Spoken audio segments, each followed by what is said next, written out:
An on-form Fury, he's got the height, he's got the speed, he's got the ability. He's a nightmare for Usyk.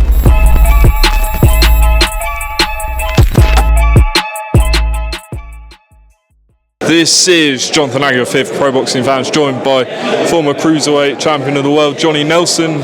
It's fight week. What a card it is this week. This has got to be one of the best in recent times, would you? I think it's boxers' best card they've ever put on from top to bottom. I'm really enjoying it. Really looking forward to it.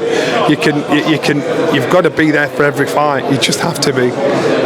There's drama.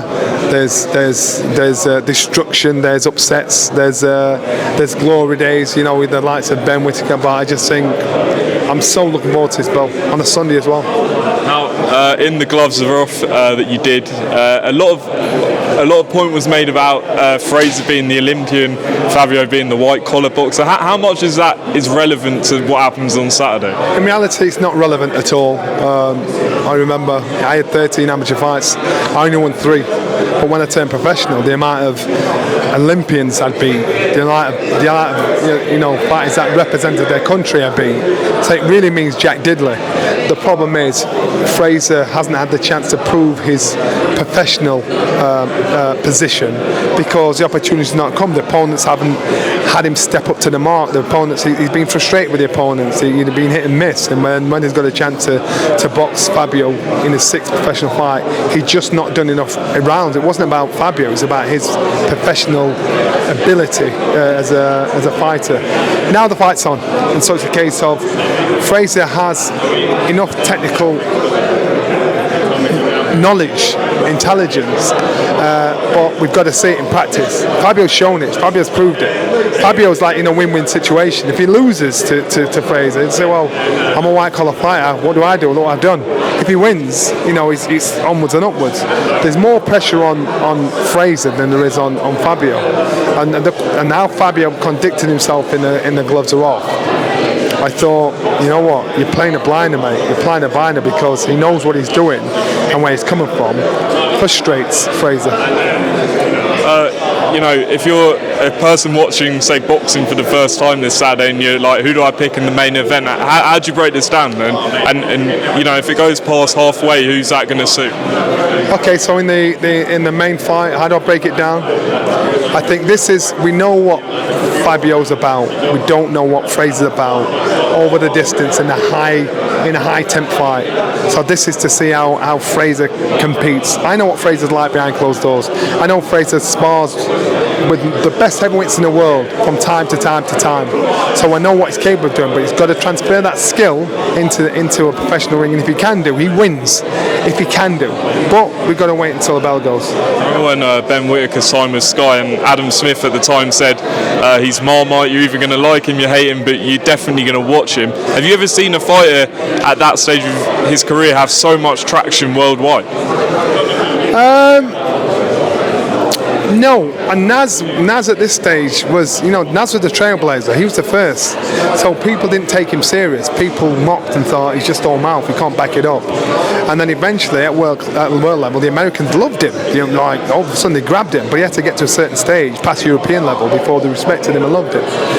Ben, to be doing what he's doing, and he's not even a British champion, to be doing what he's doing, now the world knows what to expect when he sees somebody like this with this talent at this stage of their career. And so if he keeps doing what he does and takes it up in levels with him, this guy will be an absolute blast. He'll do worldwide, not a national treasure. He'll be an international treasure.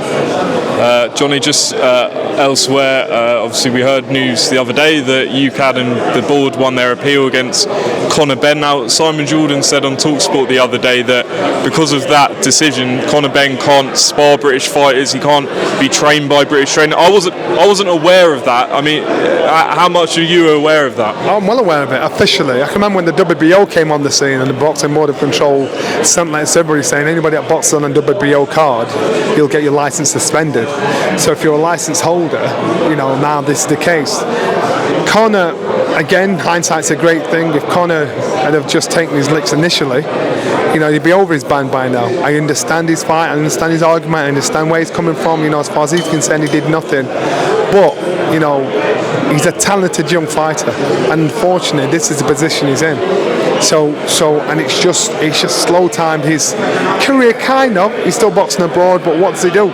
Does he take the ban and have 2 years out completely, or does he somehow negotiate? All right, no problem. I'll keep boxing abroad until take the licks from you lot. I don't know. I don't know how it works. I do feel for him, but I'm also confused, like with Dillian Whyte. You know, Dylan. You know, it's cleared up. Dylan's back in the ring again. I'm confused. I don't know enough detail about Dylan. I don't know enough detail about Conor to really have a grasp of the true understanding of what's happening. Saw an interview that Fury did with Box Nation, and he said that he feels he'll cripple Usyk to the body, and that he's got basically the height and reach advantage to the point where he's so different to the other opponents Usyk's fought that he may not even be able to hit Fury. What do you think? Totally agree. I think an unformed Fury is so hard to hit. An unformed Fury, he's got the height, he's got the speed, he's got the ability. He's a nightmare for Usyk.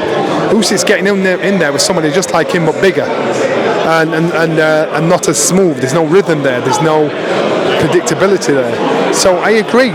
If Tyson performs to the best of his ability, that's what I expect to happen.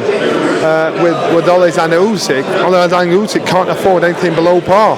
He can't say I overtrained because I got ready for this. That's how it is. So both fighters are in a position where they need their best performance. I've said it all the way through. Tyson Fury, the best Tyson Fury turns up. I think the best Tyson Fury beats Oleksandr Usyk. That's if the best Tyson Fury turns up. Just two quick predictions. Jaime Munguia against Canelo Alvarez. Can Munguia pull it off, Johnny? Nah, I think Canelo Alvarez is one of the few fighters that can shout out his purse, shout out who he fights. I think Canelo Alvarez is not the fighter he was, but he's 95% of the fighter he is now. And final one, Ryan Garcia fighting Devin Haney at the moment. The fight's going to go ahead. How's it going to play out? You know what? I'm just surprised. I'm just surprised with Ryan. I'm just surprised it hasn't been postponed. I'm just surprised at what's happening and what I've seen. You know, I think Haney will be too much for him. I think he's shown a fragility in his head, what we're seeing publicly, but I don't like. And if you're fighting the ring in a high pressure fight and you're under pressure, you're going to fall, you're going to break, and that's what I can see happening. Johnny, appreciate your time. Look forward to Sunday night at the O2. And just finally, for those that weren't there last week, Duffys Boxing Gym opened. We spoke about it, but just tell the fans a bit more about it. Yeah, you get yourself down. Duffy Boxing opening in Stratford, an area of London where, you know what, it needed something like that. It was just nice to see. Now I've seen it. Now we've been down there. Get yourself down there. It's open to the public. Get in, pop in. It's on your doorstep, and it's a developing area that needs it. Johnny, appreciate your time.